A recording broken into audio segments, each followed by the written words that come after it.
Dear citizens, I am Padmini Arhant, author and presenter, padminiarhant.com, prakriti.padminiarhant.com. I welcome you all to my presentation. The topic is politics, power, and taxpayer money.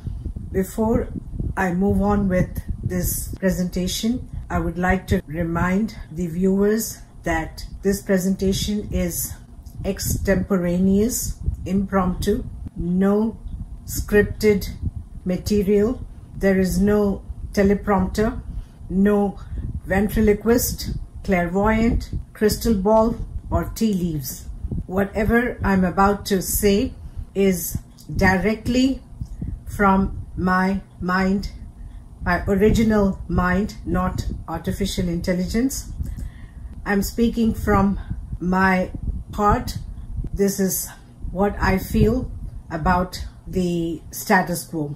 Having said that, I would like to now present my thoughts, views, concerns, and complaints about politics, contemporary politics. Before I move on with the topic, I would like to clarify something about me, especially with those in politics at the helm. Not all of them, there are few who seem to have some not just grievances but bitter complaints, acrimonious sentiments towards me.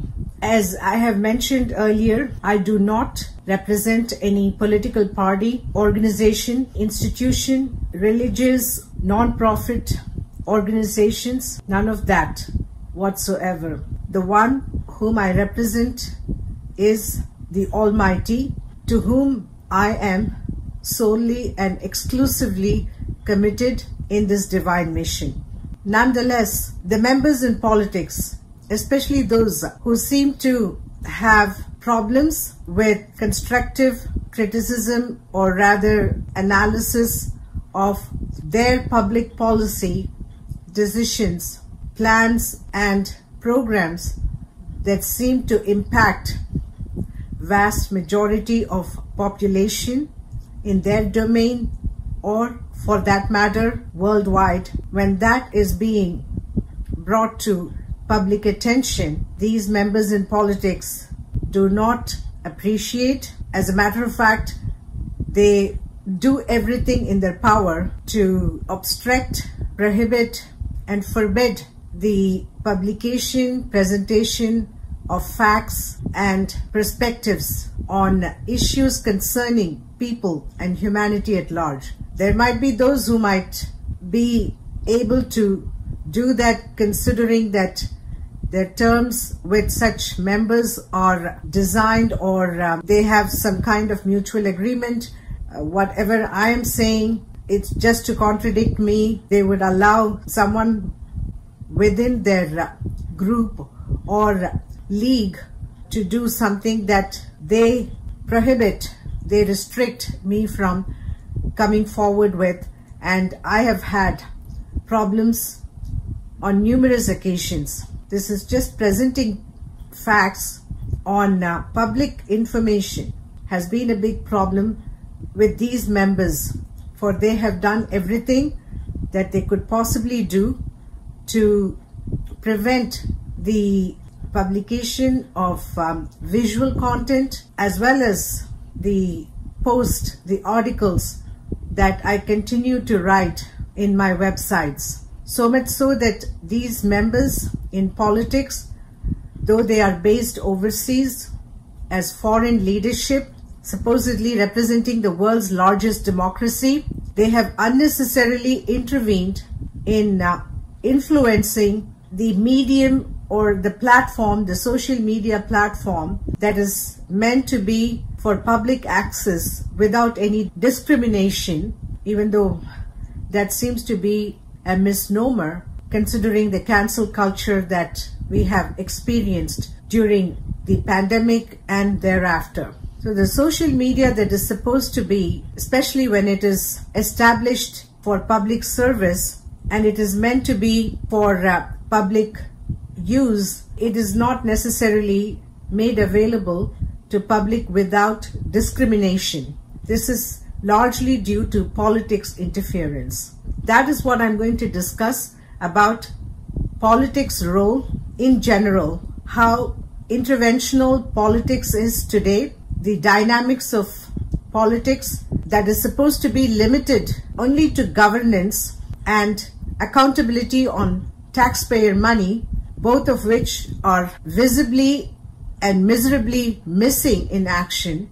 To the contrary, what we witness and personally I have experienced is politics meddling in people's lives intensely. And that is not what the electoral mandate is supposed to be. So that is the bone of contention among many other issues for me, which I will lay out right now in this presentation. Before I move forward with what I just presented as synopsis, I would like to clarify something that the members in politics, obviously not satisfied or rather upset and even disturbed with any factual presentation. There is this trend in politics to settle scores, the political vendetta, whatever is the reason, the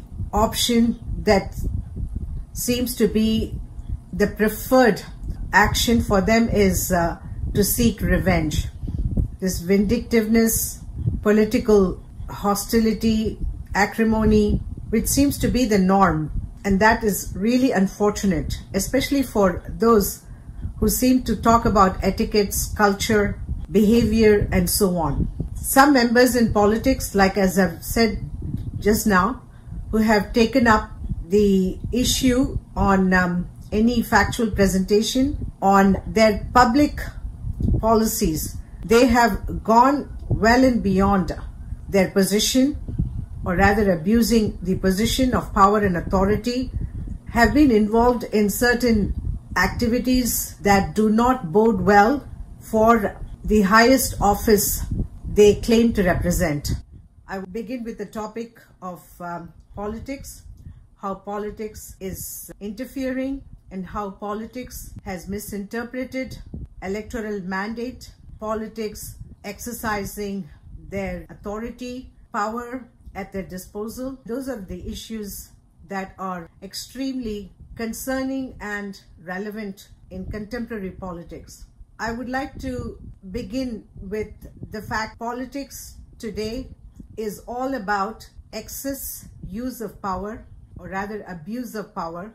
Politics has taken it for granted, the electoral mandate. The mandate, for some reason or another, is misconstrued with excess discretionary power, not realizing the sheer violation of democratic rights, principles, constitution.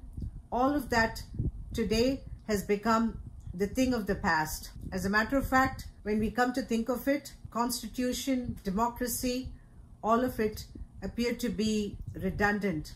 The way I see it is politics fundamentally is all about bidding on candidacy, getting elected to power upon election and assuming office. People's tax money is used, rather squandered, at the discretionary spending of politics with no accountability whatsoever. And people hardly have any idea of how the tax dollars are being spent. There are no checks and balances. There is no accountability when you really come to think of it. The way taxes are collected from the population using all kinds of tactics, more and more hardline strategy is being deployed with taxpayer-funded agencies like Income Tax Department, IRS as it is in the United States and elsewhere. Income Tax Department are weaponized against population, the ones who are actually paying taxes. Of course, the wealthy get away with tax breaks, tax evasions. So it's not hurting the wealthy, the super wealthy. If anyone is hurt, that is the actual taxpayers and usually the middle class. The middle income are the ones who bear the brunt of it. While politics make sure that with their legislations and laws that are enacted and passed for people to follow and comply with, when it comes to politics to be the example, it is not surprising that politics is terribly missing in action. There are so many in politics, either they are delinquent in their tax payments or they don't pay any taxes at all. But who is there to check on them? Because they are the ones who are making the laws. As I have said time and time again, the lawmakers are the lawbreakers, and that is no surprise. And of course, with politics as it is today, beginning with election, they have investors, bidders on candidacy who invest in a political campaign or candidate. Once that happens, those investors, the bidders on the political candidate, they are not just going to walk away having invested their money on candidacy. They always make sure that they reap, they harvest more than what they have invested in any candidacy, and they win handsomely without a shadow of doubt. So the politics beginning with election, on the election campaign, the problem begins there. Those who come along and bid on any candidacy, it begins all the way at the top to the bottom, from national level all the way to the municipal level, mayoral elections, city, council, county, you name it, even school board. The politics in school board has also become extremely contentious. We are witnessing a very difficult scenario, a challenge for ordinary people. It has only gotten worse. No wonder the disillusionment with politics is en masse worldwide. When we look at the politics being bought for a price, it comes with a price tag. So the bidders are bidding on political candidacy once the candidate win election, and that candidate becomes their investment. The candidate also, on their part, they have no problem in maintaining their loyalty to the bidder, the investor on their campaign, because they are looking at re-election. Upon re-election, of course, it's all quid pro quo. You have my back and I'll have yours. That kind of deal. So when candidates have their bidders invest in their candidacy, and when they win elections, the bidders are able to reap more than what they have invested in the candidate, for they know that the candidate is going to remain loyal, and they make sure that they are loyal to them. Here is the irony. The candidates who get elected to office, whether it's local, state, or to the national level, they invariably betray and violate people's trust. But then when it comes to their bidders on their political campaign, they have unflinching commitment and loyalty to those who invest in their political campaign and their candidacy. Whereas when it comes to the people, when they violate people's trust, it's not even a matter of concern. And that is the status quo. So when the candidate, upon being elected to office, when they violate people's trust and all kinds of promises that are made on the campaign trail, when they are merely a lip service, not translated into actions, it never seemed to have any impact on their candidate or their term in office. Whereas when they turn their back, which they hardly do, as I said, the deal is the investors, bidders make sure that investments return at a high profit, more than what they had invested in the political campaign. So they make sure that they get the value for money, more than the value for money.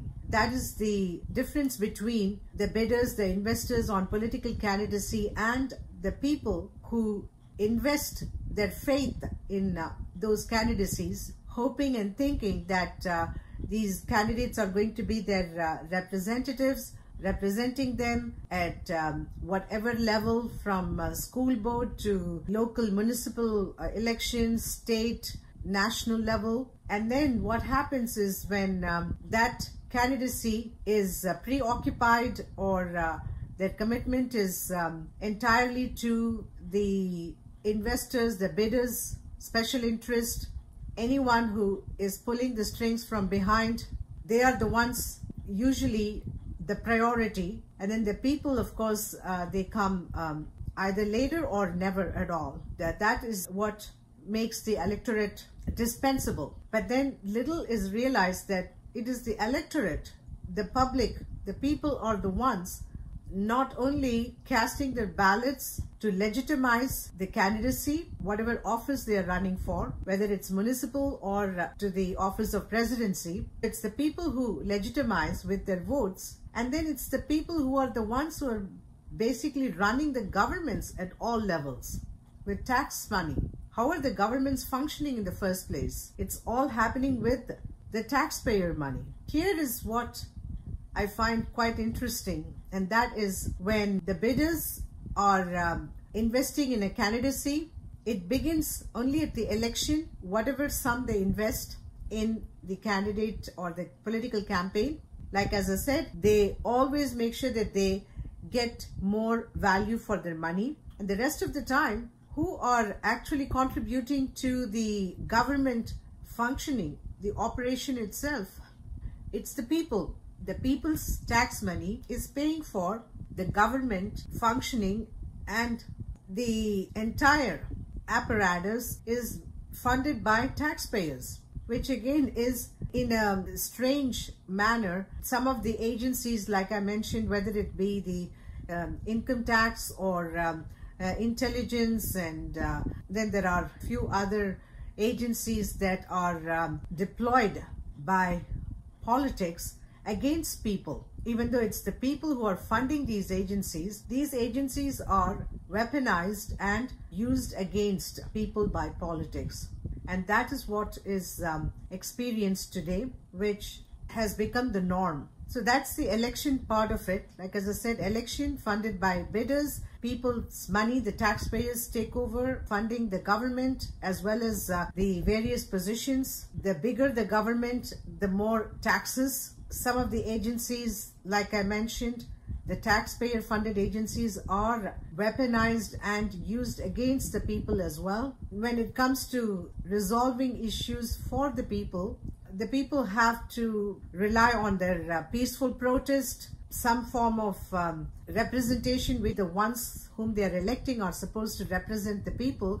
If that representation is not available or missing in action, that is what prompts the people to go to the street and protest, unlike those, the big corporations and others who have the luxury of lobbying. Their lobby firms become active the day these candidates assume office. That has been seen whether the members of Congress or the executive branch.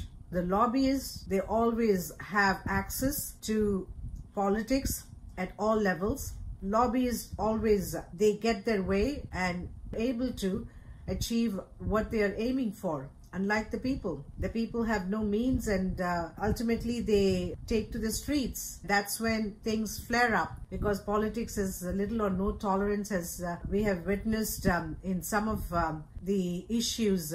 I'm talking not necessarily in United States and other parts of the world as well, whether it be the farmers' crisis or workers or any social issues, whatever it might be. Instead of resolving peacefully, politics resorts to brute force, quelling dissent with violence, usually flare violence. Things get out of control. When we talk about politics, accountability on tax money, that's a whole different matter. Like I just mentioned, when it comes to tax collection, the strategies, policies that are in place are pretty hardline. If you do not pay your taxes, then you could even go to jail. You could be imprisoned. Harsh language used when it comes to tax collections. When it is politics' turn to account for those taxes, politics is nowhere to be seen or even engage in discussion. That's persona non grata. This is the irony of it. Like as I said, when it comes to tax collections, by politics from people. All kinds of hardline tactics are being used. But then when it is politics' turn to account for the tax money they have collected from people, there is hardly any accountability. You can even see any kind of reconciliation of accounts. There is no such thing as budget reconciliation. There is no such thing as presentation of data on fiscal expenditure. All of that should be made available to the public so that people would know how their tax money is being expended. These figures that are even presented for formality, they do not even add up. On many occasions, when they are brought to politics notice, of course it is not welcome. As I said, any facts and figures, any constructive analysis, none of that are welcome, and it is rather considered intrusive, and some even brand such efforts as quote anti-national, unquote. I am not surprised that politics has problems in presenting any kind of accountability on the taxes they collect. Only if they were to do that, public would have knowledge about their tax money being invested in their life or not, or at least they would have some information as to where exactly the tax money is all being spent. I mean, at least the taxpayers have that much right to know how the tax money is being utilized and where it is all being invested, when it should be invested in the taxpayers' lives. What we hear now is like Social Security, which is in the United States a retirement saving, could also reportedly, given the economic economic data that is presented right now, that Social Security could also diminish in the coming years. I mean, that is all people's savings, and it is hard to believe that that kind of situation is also projected in the course of politics, not maintaining checks and balances.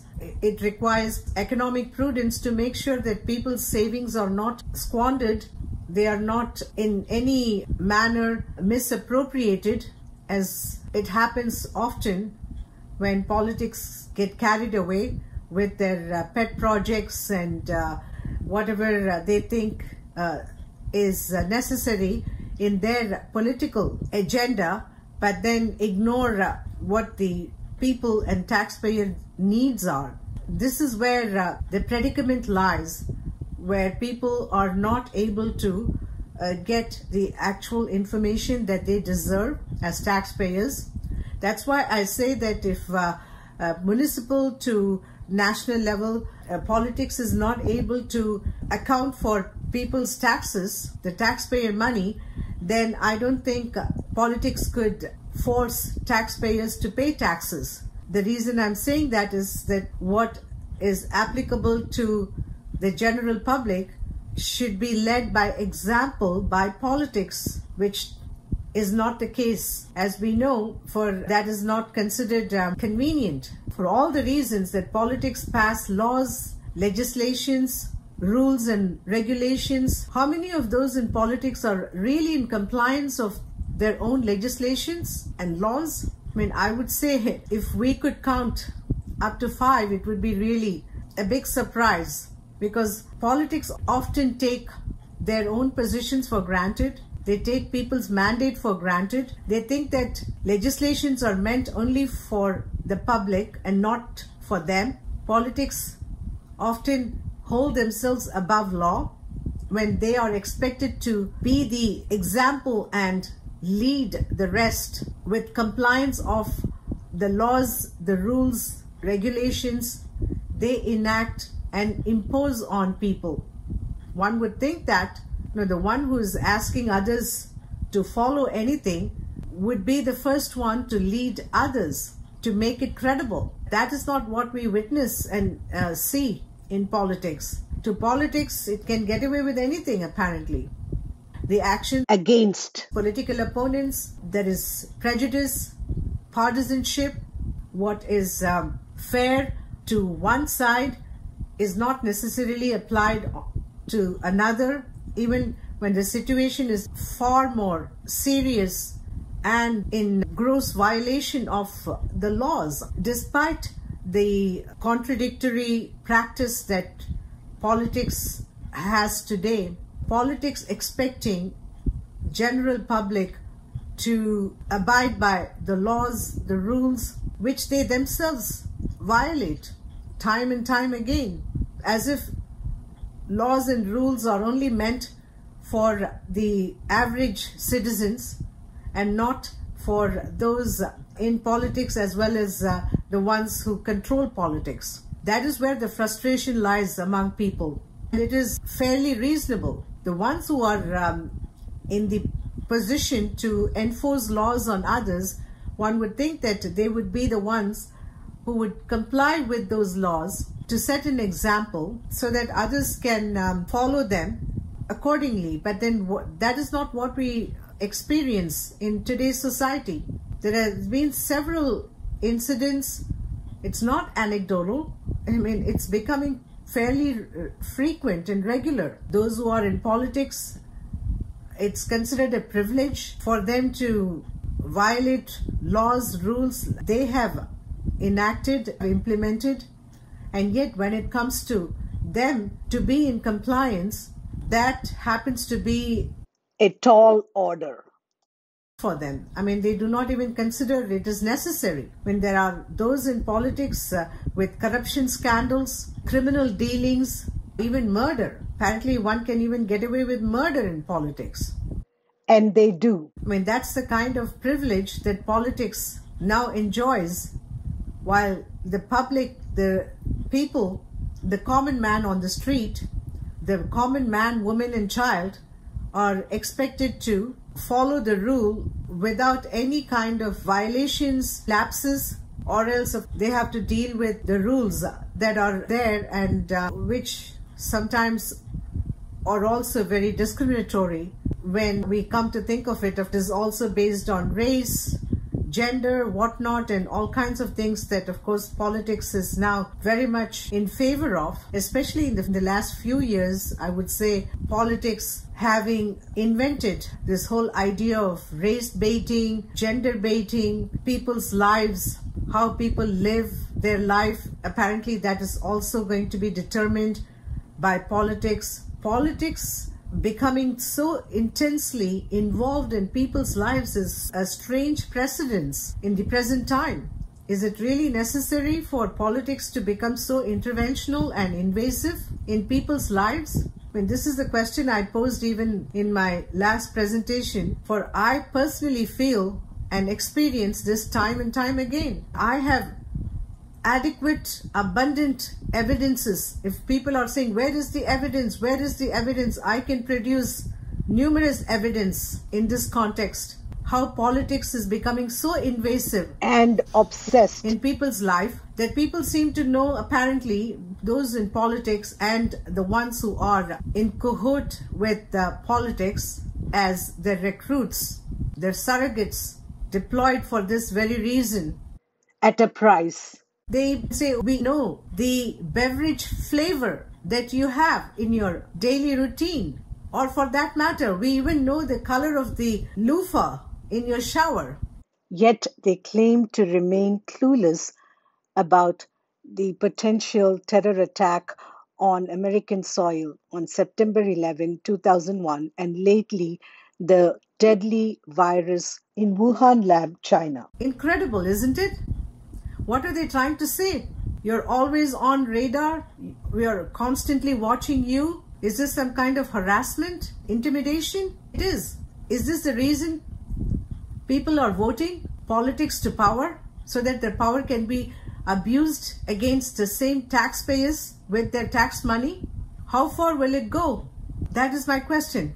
Am I paying my taxes to politics so that politics can abuse their taxes against me?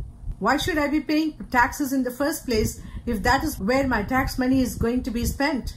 Isn't this a fair question? When politics should be confined to governance of whatever their jurisdictions might be, whether it's city, county, state, national, rather than directing their focus on governance, limited to governance, and accounting for taxpayer money, what we witness today is politics, unwanted, unnecessary, extravagant interference in people's lives. Is it really necessary? On what basis? For I say to politics, I'm talking to you politics, eye to eye. I don't use proxies, pawns and puppets like you do to attack me. I'm directly addressing politics, and they know whom I'm referring to. The ones who are involved in such practice, they know exactly what I am talking about. Is this the reason you think that people are casting their votes so that their lives could be violated, their rights could be violated and misused by politics, and people should eternally be at the mercy of politics? For that is how it has come down to. Politics assuming itself the ultimate power and authority, which in itself is a great and gross misconception. It's not politics that is the authority, it's the people, the republic, the ones who are legitimizing election, proudly claimed by politics as we have the political mandate, we have political capital, we have the political authority that has been granted by the people. Exactly, it has been granted by the people, it has come from the people, and it cannot be misused against the people. And that is what is happening today in politics.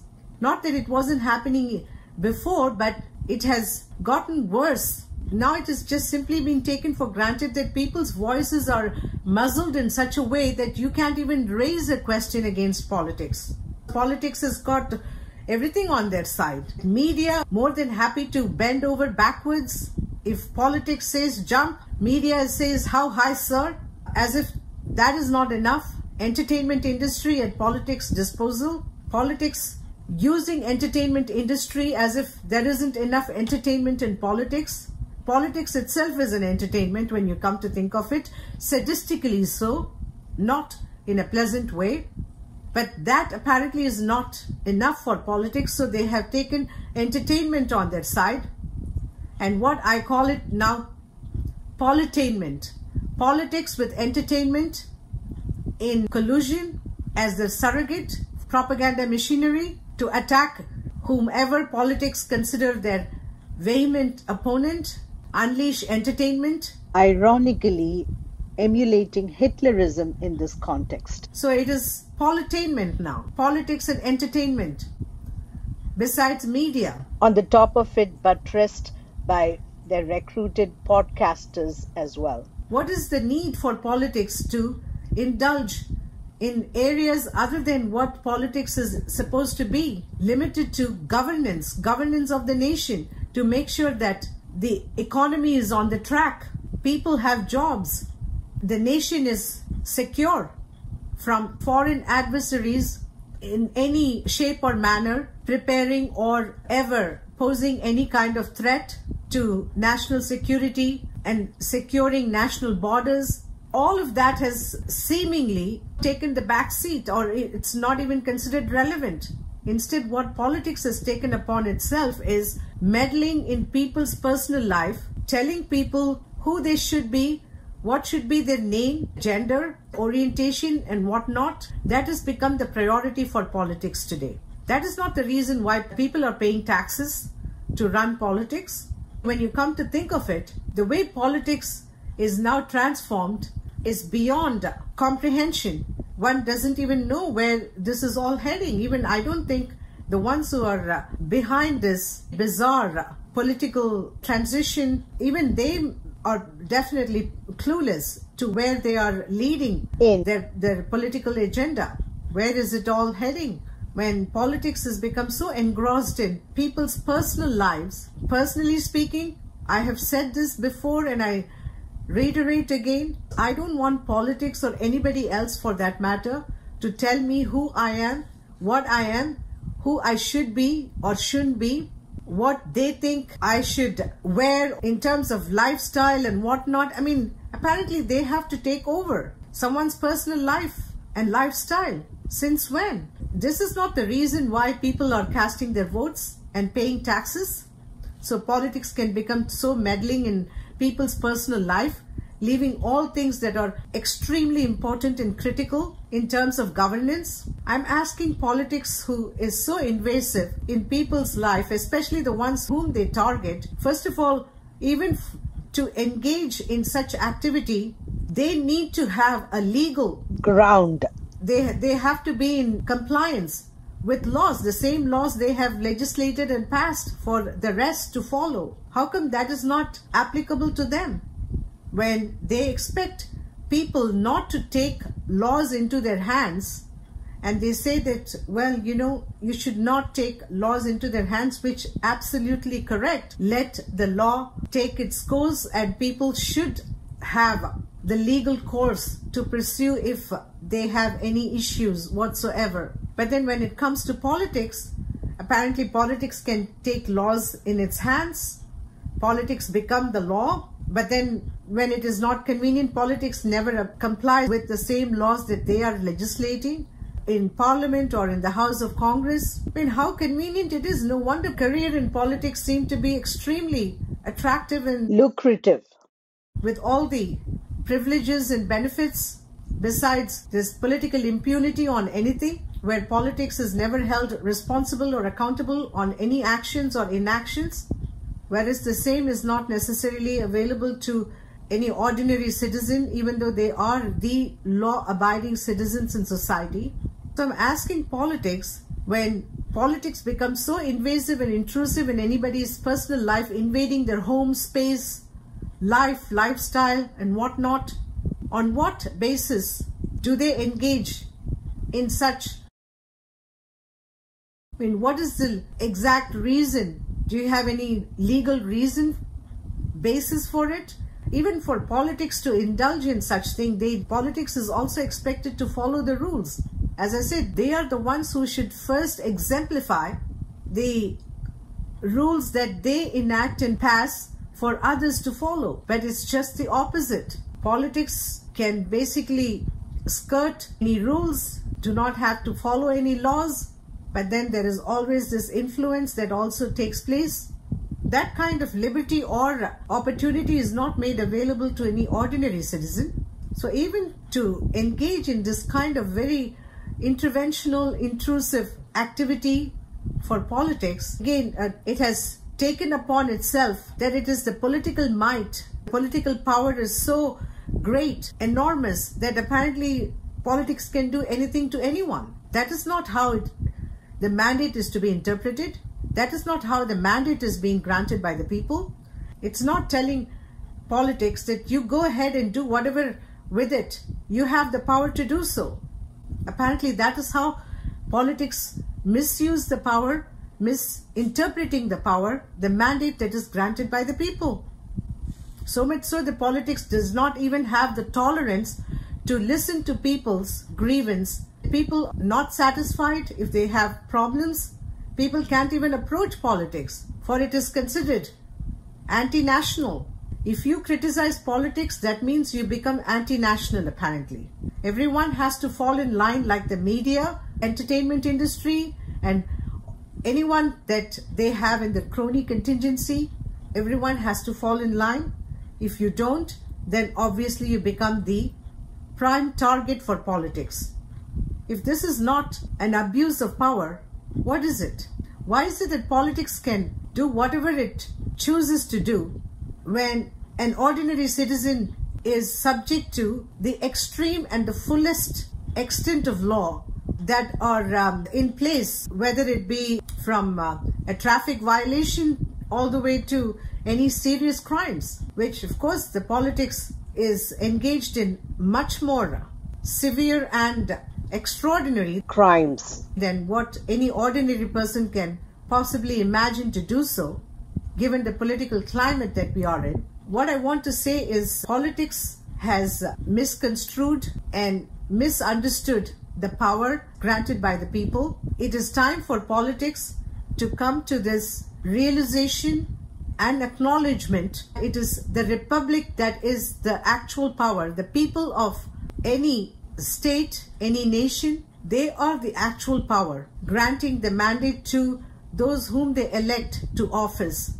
But then the elected ones flouting the rules and regulations without any sense of responsibility, all happening under the gambit of political impunity. Like as I said, there are those members in politics who literally get away with murder, crimes that are so severe and extreme an ordinary citizen can't possibly imagine to get away with. Whereas with politics, there are those who have the privilege and they also use their political position, evading rules and regulations. That is not what the people are voting politics to power. People expectations are that there would be representation of them, that is the people, resolution to their issues, and accountability on their tax money. None of it is being complied with by politics. Whereas politics has just simply assumed that it is the ultimate authority. Even the so-called democracies are the ones who are becoming the worst. Under the guise of democracy, the abuse of power is appalling. It's so extreme. One can't even imagine how exploitative it has become. So much so that democracy is a convenient masquerade for authoritarianism. Under the pretext of democracy, what is happening is the rule of law, the abuse of power, and the extent politics deploy their hardline tactics when they want to crack down on whether the political opponents, their critics, anyone whom they consider not in compliance with their political agenda. There is abuse of power that is in play, detrimental to politics. That kind of politics is not sustainable. That kind of politics would sooner than later face dissipation and termination. And history is testament to that outcome, where politics that's gone to the extreme in their abuse of power and authority eventually face termination. The public can only tolerate so much. How long can politics continue to silence democracy, the people's voice? How many critics or political dissenters would politics be pursuing, and even many are imprisoned without legal course and all that has become the norm? Could this situation prolong forever? Is this even favorable, containing the national and international concerns? With concern, there are always actions that follow as well. But today, politics is unfortunately on the track where power is being misused with political impunity, and with media tamed in a way. They've also become the state broadcasters rather than the people's voice. The whole idea of the freedom of press was to make the press the voice of the people. But then today what we see and experience is the media is the state media. The voice of the people is now made voiceless. Any rare voices emerging from here or there, censored, silenced. There is no recourse for them, as we saw in the cancel culture, how abruptly and nonchalantly they have been cancelled, removed without any reasons or any explanation for them when they are faced with that kind of decisions. The people who want to share any legitimate opinions or views, they have to think hard about the consequences. That is the kind of political environment that we are living in today, even in the so-called democracy. Politics is the serious violator of rules and regulations when you really come to think of it. I mean, I had cited so many examples of those with corruption scandals, criminal dealings, using taxpayer money for self-enrichment and empowerment. But then there are no legal or political ramifications in that regard for them. So that is why it has become so rampant that there is an example, and then so the others also follow course, those who are in politics. So for them it is there is already a precedence. There is no trepidation or any fear of losing. They know that they are able to anyhow somehow regain position, and nowadays say no more about the way elections are being conducted, and elections are fought. That in itself has become contentious battle. And even if it is, then what we witness is one political party has issue with the election outcome. They can continue for the next 2 terms with no consequences whatsoever. But if another political candidate happen to complain or even share any dissent on the electoral results and outcome, that is branded as political violation. Like what we see is it is pursued with indictments, hearings, not even barring imprisonment. And we have partisanship and prejudice that's so prevalent in politics. What is good for one is not necessarily good for another. The laws that are meant for some are not necessarily enforced on others.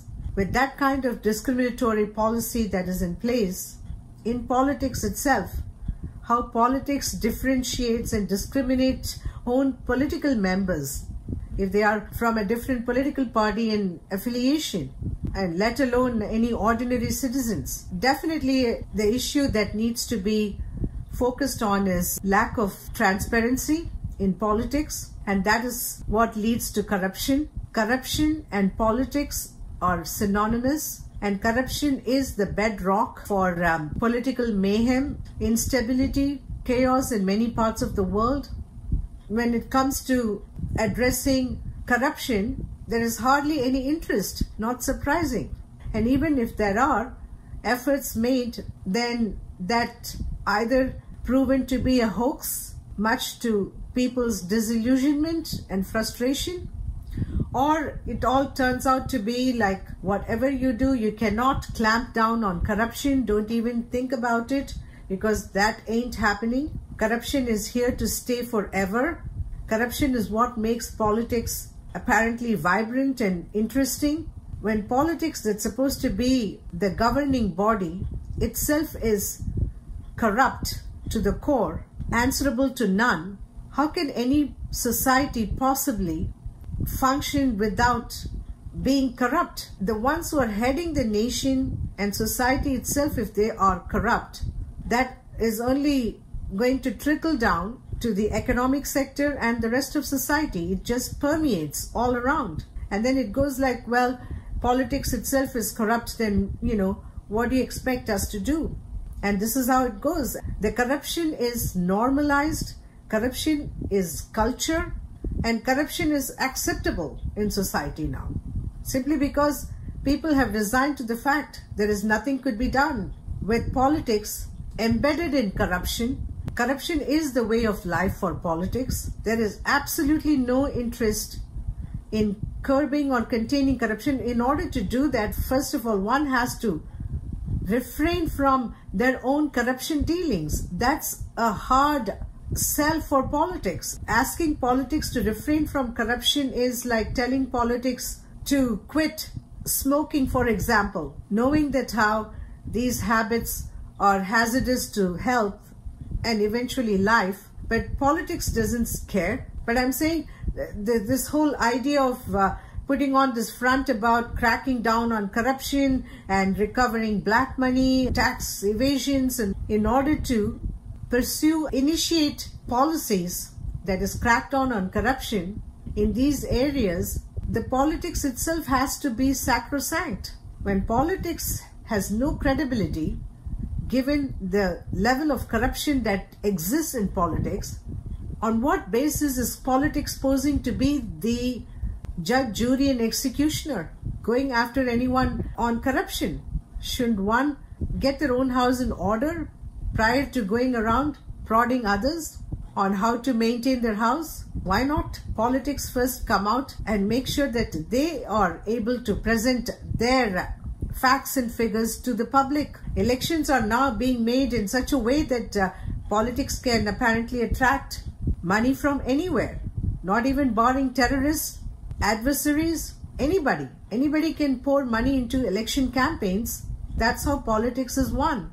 So that being the case, on what basis is politics going to challenge those politics claim to be the corrupt, when politics is the epitome of corruption?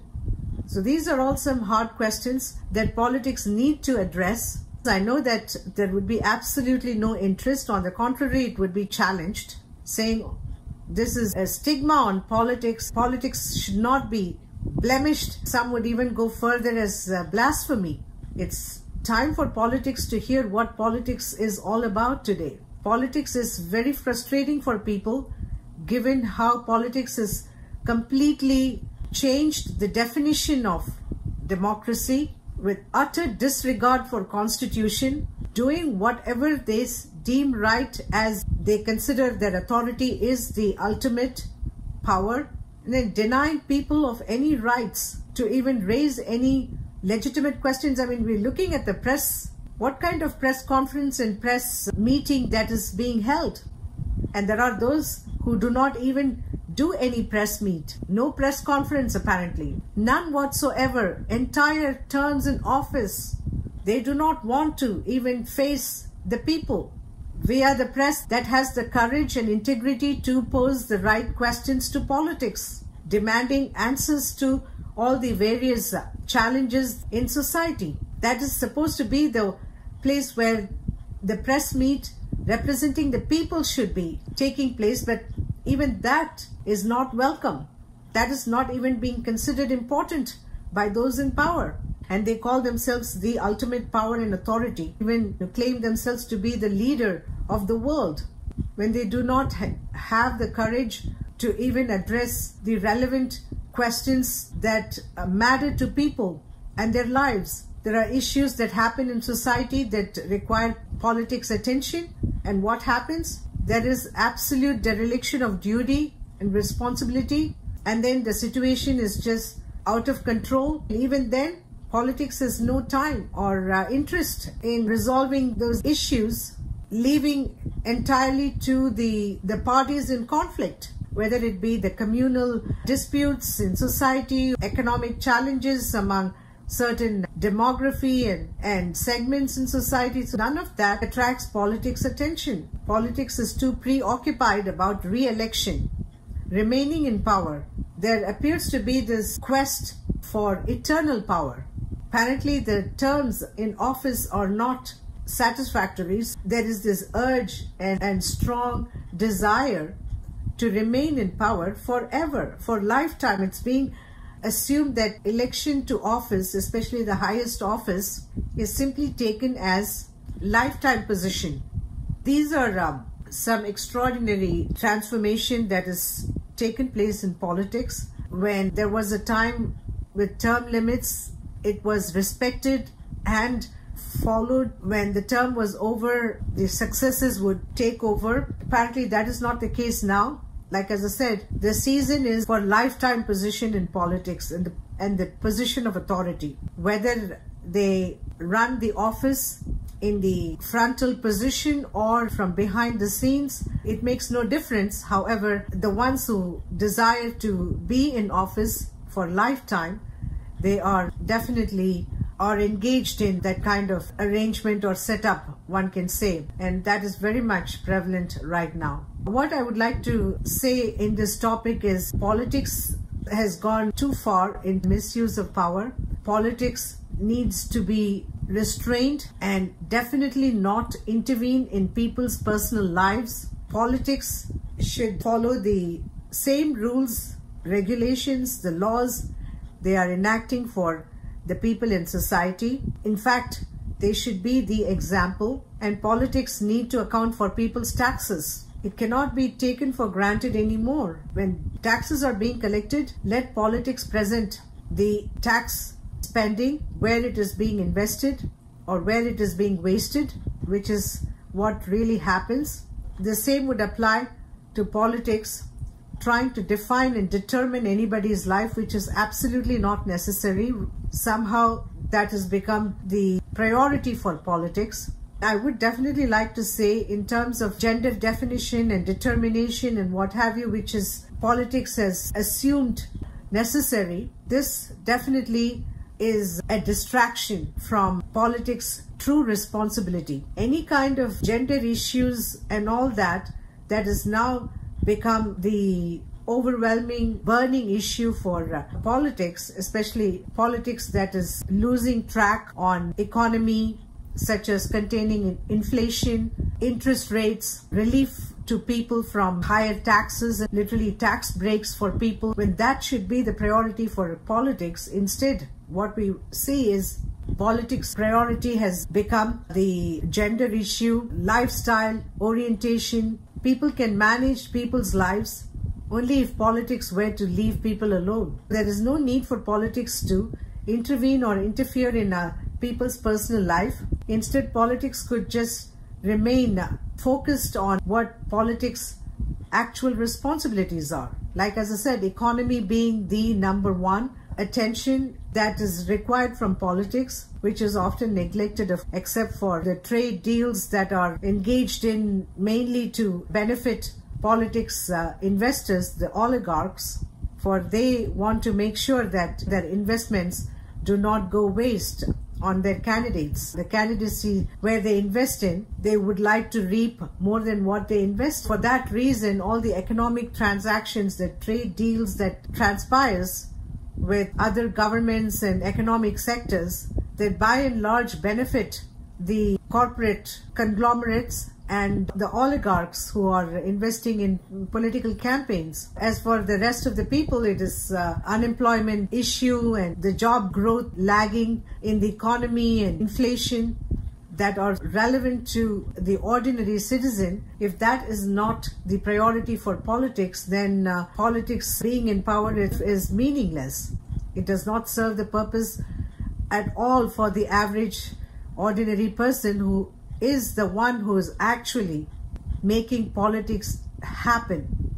And that needs to be remembered. I conclude this presentation here with the final comment: politics, accepting responsibility with transparency, accountability, above all, addressing corruption with sincerity for a change would be a refreshing change in politics and political environment. I thank all the viewers and listeners sparing the time to listen to what I had to share with all of you. I appreciate your support and participation. Thank you.